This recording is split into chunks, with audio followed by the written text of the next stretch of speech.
Today is part 2 of question time on We Need to Talk. Now, part 1, pretty good. Definitely give it a listen if you haven't. But part 2, we're going to get into it right now. That time you played hooky in school. Uh-huh. Why did you do it? Because I didn't want to go to school.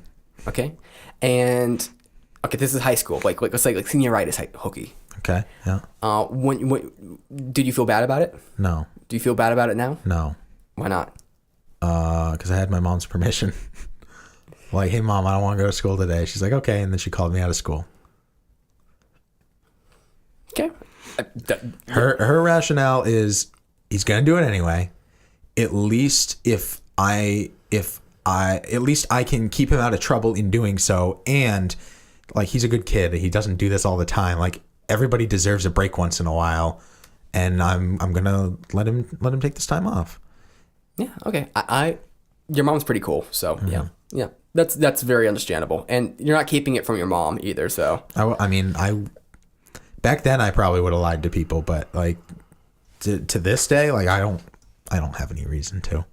I would just be honest. What is something you're totally right about, and you want to show it to that person, put it in their face, but you can't? I don't know that I understand the question. So let's imagine that you got into an argument with somebody, or maybe a discussion with somebody, and then like they were telling you that you're wrong, and you're pretty sure you're right, but then you kind of got back and convinced that you were wrong on that thing. And then let's say sometime later you start going home, and then you realize, oh fuck, I am right. This was the case. What's that thing? And are you still holding that grudge? I'm sure that there's something deep-seated. Nothing that weighs on my heart enough to be able to bring it to light at the moment. What grudge do you still hold against somebody, which is really petty and from like when you're a child? From when I was a child? Yeah. Let's say in school. Anytime within school. Okay. There was this one time in 6th grade. We were all outside and we were playing cops and robbers. And there was this one kid, we'll call him Mike. And I was running up behind Mike to tag him. And his response was to immediately, when he heard my footstep right behind him, turn around, lock arms with me, and flip me over. So I slammed back first onto the ice and knocked the wind out of me, and that was so bad. Oh, there was another time in 6th grade when I was hanging out with the popular kids, and we were doing a project together, and they kept not taking any of my suggestions at all, and they wanted to do like their own thing.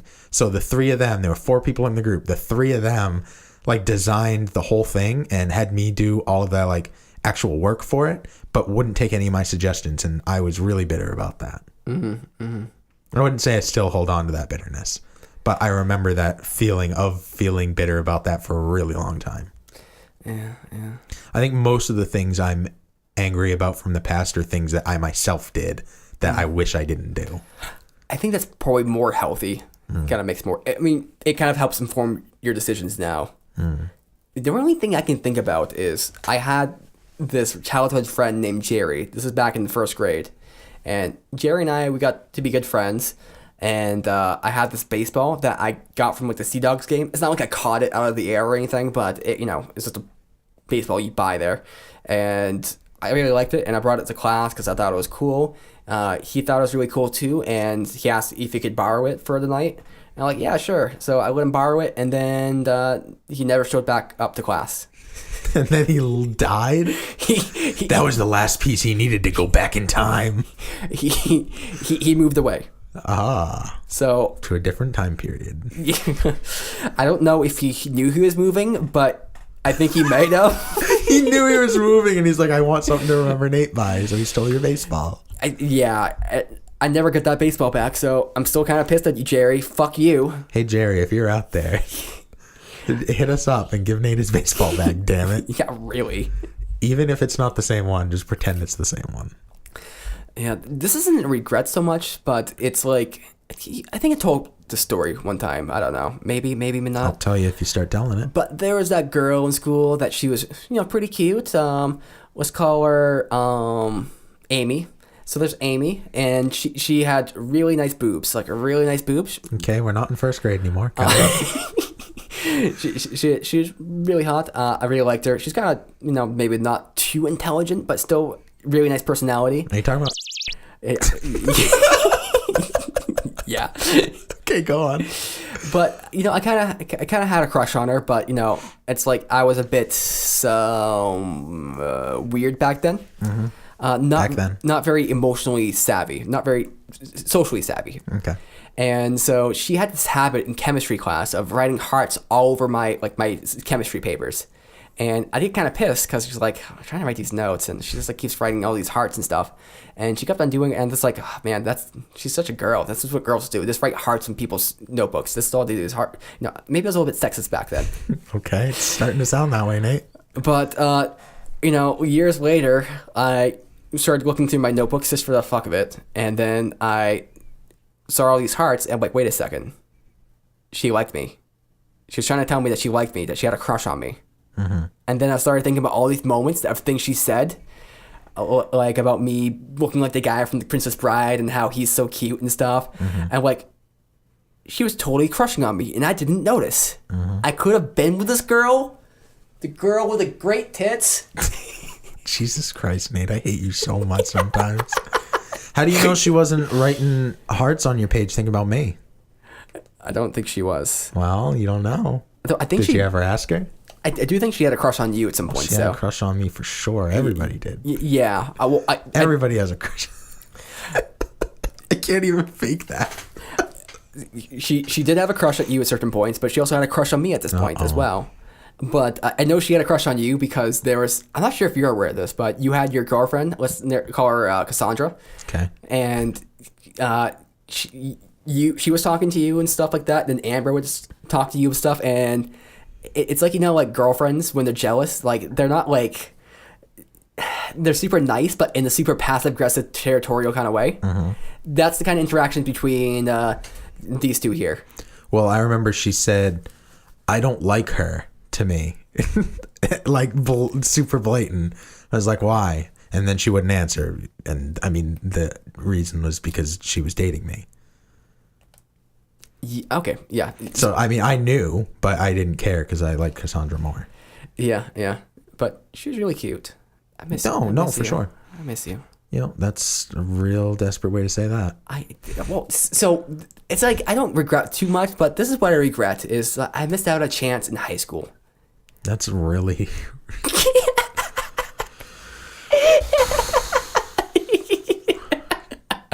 Don't know if I can spin this one to make you look good, bud. I think you shot yourself in the foot on that one. Oh my god, this is great. You sound like me, an absolute garbage bag. Actually, next question here. Good thing no one will ever hear this conversation. Next question. Describe your biggest regret. Probably talking about that right there. Yep, this moment. No, audience, we're characters. This is not for real. Yeah, now we're covered. See now we're backpedaling. Now we have deniability. We don't have. It doesn't matter what we say because we're just characters. Tell me about a time you've been hurt or betrayed. And no, that's not a good question. That's too serious. I mean, you're in charge of the list, Nathan. Now you understand what I go through. You can't just read them all willy-nilly. You got to know which ones you're going to next because they all suck. Many questions were good. I mean, when I started making up the questions, that's when it got kind of bad. No. I'm not saying that that so far your questions have sucked. I just mean the list of questions always sucks. So you have to cherry pick the one or two good ones out of there. You can't just read them all. It's kind of what I did. There was 45 on the page, and now I'm on another website. And yeah, okay, you get it then. And I started making up questions as well. Like I started changing the questions to make them better. Mm-hmm. And then I also asked some bad questions, which will never be heard by the world because I'm going to edit those out. Thank God. Yep. Will you... I want to thank you, Nathan, for taking the time to and the responsibility to comb through these crappy questions and only give us the good ones. Bonus round. Uh-oh, flash round. Share us a secret about yourself. Are you talking to me or the audience? No, you. A secret about myself? Yes, share us a secret. Share a sentence. Man, you're phrasing that weird, bro. Tell me. Share us a secret about ourselves. Tell me a secret about you. No. Fuck. Okay. That's a legit answer, isn't it? I guess so, yeah. A secret about myself. So I guess my problem's with the word secret. Like, what does secret mean? Is it something I wouldn't normally tell anybody? I would keep it private because there's not really much. Like, if anybody asks me anything, I'll probably be honest with them. Okay. So I guess secret is difficult for me. The only secrets I would keep would be ones that other people told me. Mm-hmm. But then they're not about myself. Yeah, I guess that's true. Yeah. Or maybe I'm just blatantly lying and dodging the question. One of those two is true. Yeah. Well, if you ask me what a secret is about myself, like, I don't know. Like, it's a really good question to ask because you could get into some juicy kind of stuff. And maybe there's something I'm dying to get off my chest that, is kind of interesting. But really there's not too much interesting stuff there. I mean, I can't tell if you're like trying to figure out a way to work in a joke or really contemplating this question. Kind of both. I'm trying to come up with a funny thing about myself. Okay, this is not a secret, but I had a habit of when I was a child. I was like a lot of children. A lot of children do this, so this is very normal. But telling it about myself, I didn't know what it was at the time, but I would hump the floor. Mm-hmm. So I was like one of those little kids that would masturbate by humping the floor or humping the bed. Mm-hmm. And I never really knew what I was doing or understood it, but I was a chronic masturbator as a child. Mm. And sometimes I'd do it in contexts that shouldn't have been doing, like at my grandparents' house, and I'd just start humping the floor. Mm-hmm. I would make sure that they didn't see it, but, this is like when I was a young child, of course. Mm-hmm. But it's like, it's really kind of weird. Yeah, I mean, puberty hits you like a fucking ton of bricks, and there's nothing you can do about it except try and work through it, especially if you don't have anybody who is honest and explains this type of shit to you as or before it's happening. It's really hard to navigate those waters by yourself. This is when I was like 5 or 6. Yeah, that's pretty young, bro. Yeah, well, no, it's pretty common. I'm not disagreeing that it's common. I'm just saying that's pretty young. Yeah, but I separate it from masturbation though, because it wasn't like I guess it was masturbation, but it's like when I started masturbating when I was more like a teenager, it was something completely different, like a whole other kind of process. Okay, here's a secret. Maybe not a secret. It's more like something I wouldn't share. Maybe that's a better way to put it. Something you usually wouldn't share with somebody. The first... Is it all going to be about dicks? Yeah. Okay. Just want to make sure we were on the same page on that. I knew just by the way you were phrasing things, it was going to be about dicks. Yeah. So for a little bit, I was like maybe 12 or 13, probably 12, and I started masturbating, and I kind of found out what it was and, how to do it and stuff. And I had never come up to that point. I didn't know coming was a thing, even. Like, it wasn't even, like, I wasn't even aware that was, like, a thing. I hadn't watched porn or anything. And so I was in the shower, naturally, and, going good and feeling really good at the end. And usually, at the end, nothing happens. That's what happened. Like, it'd just be a good feeling, but it wouldn't be like anything would come out. And I came. And I came a lot. And I thought I was broken. I thought something fucked up. I thought, oh, God, what just happened? Mm-hmm. And so for about, like, a week or two, I was just, like... In horror, because I was like, I can't tell anybody about this. But what if something's wrong with me? Then how am I, like, I need to go to the doctors. I don't know. Mm-hmm. So there was a lot of confusion and a lot of, like, worry that I fucked up my body. And then I didn't masturbate for quite some time after that because I just thought I did something scary. Yeah. Which, if you're not told that's going to happen, you're not like, oh, hey, that's kind of cool. It's kind of like, what is this stuff? Mm-hmm. Oh my God, sticky. Tastes salty. I didn't taste it. Yo, you're young. You don't even know what's going on. It's like when I see blood, or when I was a kid and I started bleeding, I always taste the blood. See, I'm the opposite. Anything that came out of my body, like, it's out of my body, and I'm not putting it right back in. I never had the inclination to do any of that, taste blood or anything like that. I was one of the kids that would eat like my boogers, and then I'd also like eat like the eye sand. Dude, you're literally gonna make me vomit.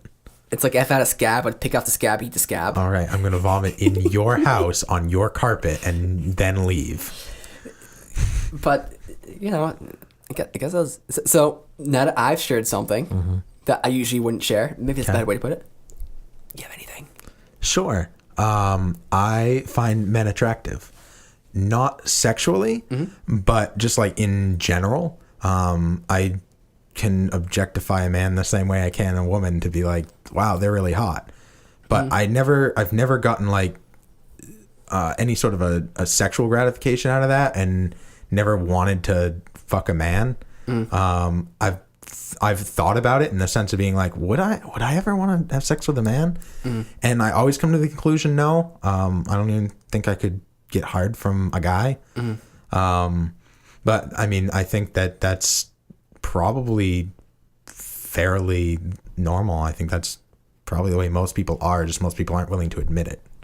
It's hard to talk about. I mean, I think it's easier to talk about now, and it's something I put a lot of thought into because it's pretty normal. I think it's normal for certain reasons. I have my whole like hypothesis that I think we've talked about a while ago. I think it's the default state because you have to be aware of your competition. Like if I'm trying to get with a girl, like, and there's this like really hot guy trying to get after him, like I need to identify if that guy's hot or if he's not hot, because then I know how I can negotiate against this girl. I know. So you're saying on a biological level, there's an explanation as to why men would be able to find other men attractive. Yeah. Or why it would be advantageous. Yeah. I think that it's just, I don't know. I think it's just like the same way you would be able to find a woman attractive. Like you can just understand aesthetically pleasing things. Yeah. I don't think there necessarily has to be a biological reason that would happen. I know that's how your brain works, is you have to find the biological connection. Well, I think the normal attractions we have are built into us. Like the attraction to women is built into us, but you know, the attraction to like a man, or I don't say attraction, but the ability to judge their attraction. And I think there's a reason why it exists, and there's an explanation behind that, but you know, I think it just exists, you know. And yeah, I think I'd say I'm the same way. It's like there's not too many guys. I think most guys are ugly for the most part, but every once in a while you come across a guy who it's like, wow, this guy is really good looking. It's not like I want to suck this guy's dick, but it is kind of like that guy's very attractive. What I've been told is if you go to like Finland or any of these like kind of Nordic countries, like all the women there are super attractive, but then also the men are attractive. And you just like look at them and you're like, oh my God, you could be a model. Like it's one of those things. I see. I find I think I'm pretty much the opposite. I find most people attractive, and there's very few people that I find unattractive. And usually it's a personality trait that makes me shift in that direction of finding them unattractive. Their personality plays a role into how I physically see them, which is mind blowing to me. Okay, this is going to get kind of weird, but I want to make sure I present this in the right way. So people watch porn. Porn is very, very popular, and many straight men watch porn. And often a big category straight men watch is gangbangs. So, or bukkake, or... Lots of dick, one woman.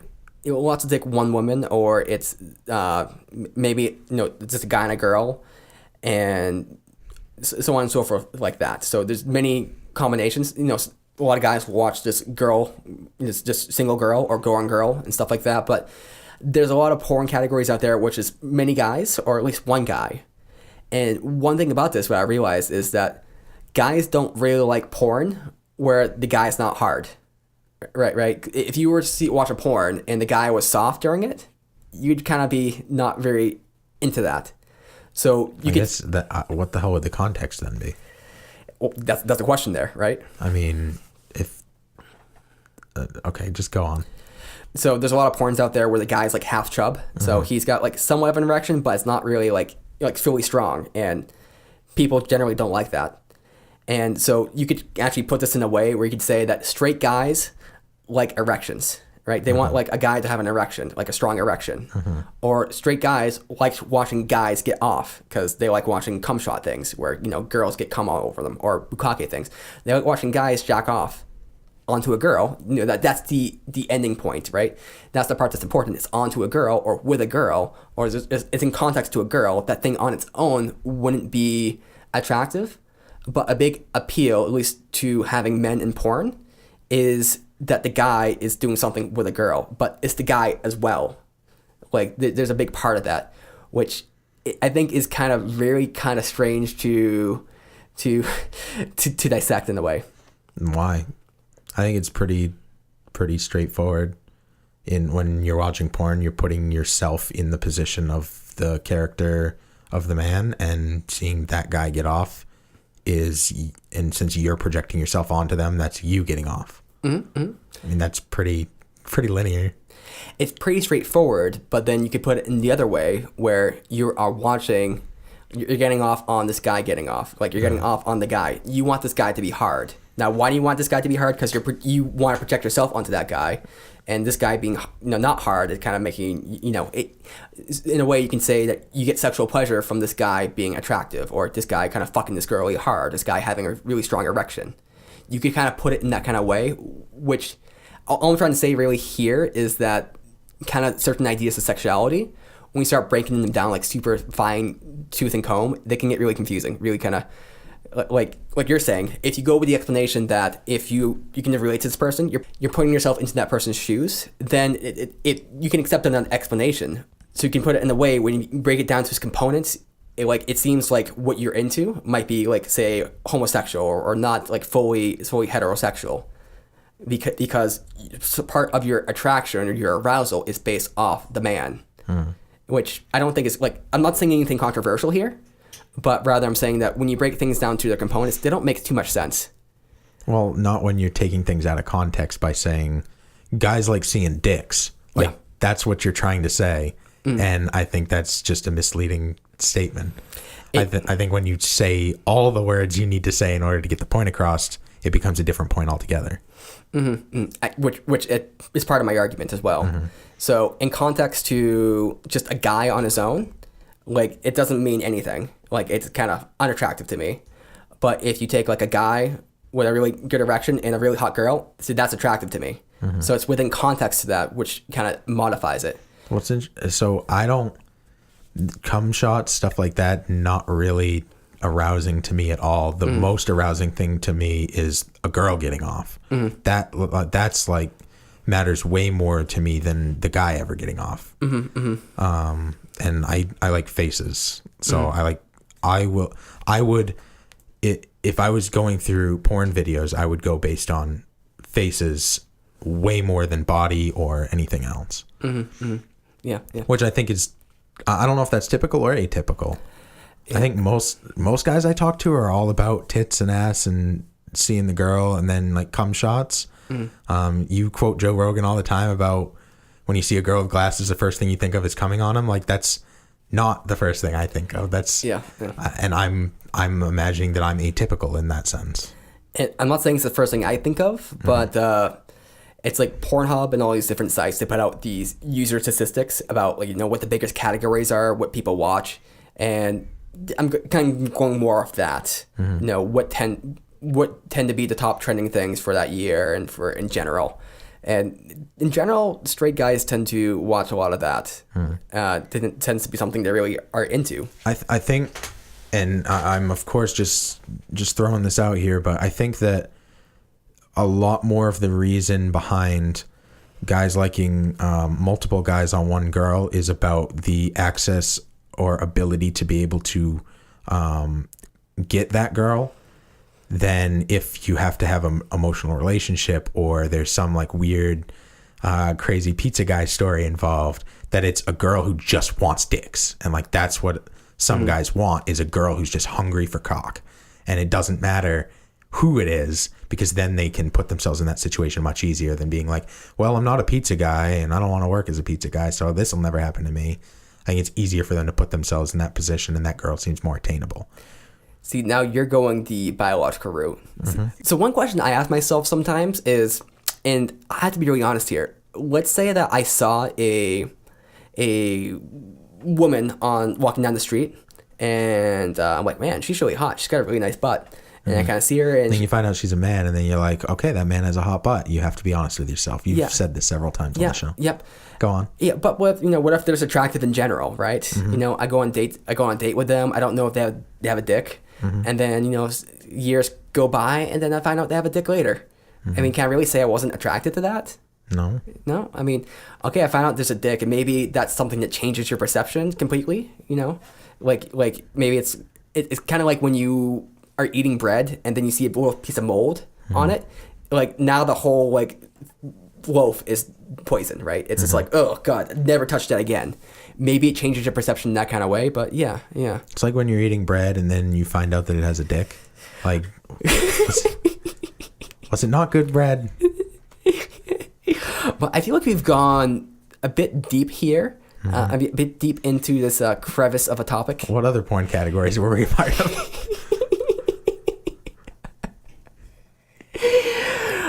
I don't even know what we're talking about initially. I don't know, but let's bukkake people with our social media plugs. A little bit of Twitter, a little bit of Facebook. Meader's doing the hand motions, by the way. I was doing the hand motions. Facebook.com/We Need to Talk Show. Or Twitter.com/WTT1. Are we done? Podcastnh.com or Patreon. No? Yeah, that's a good one. Okay. Patreon. Okay. Guys, if you want to donate to us on Patreon, that would be absolutely amazing. There's so much you can do for yourself, the community, us. And the best thing you can do for us is to give us money. Money is how we live. It's how we thrive. It's how we play bass guitars. You like bass guitars, right? Well, you also like giving us money. Patreon.com. Nate, you sound a lot like me. I'm supposed to be the one who plugs about money, and you're supposed to be the one who keeps us real. I'm channeling my inner Meader. Uh-oh. Hey, Pepin. Yo. What's up, man? What's going on? Hey, how's it hanging? Oh, hanging low. Did your balls drop? Yeah, they dropped in that sentence. Ooh, hey. Did you not notice the inflection in my voice when it dropped real low? Well, with that low voice, I think we're going to... Please, can this episode be over? Please just say the words, Nathan. I think we're going to need to... Nate, please. We're going to need to talk. Oh, we finished. Hey everyone, it's Matt Sikoria from the Behavioral Observations Podcast. We provide stimulating talk for today's behavior analyst. But if you're not a behavior analyst, if you don't even know what a behavior analyst is, well, that's okay too, because we have lots of interesting things going on here at the podcast. We talk about all sorts of things related to behavioral sciences. So if you want to check it out and learn more about what this show is all about, you can go to Apple Podcasts, Spotify, and podcastnh.com. Thanks for checking it out.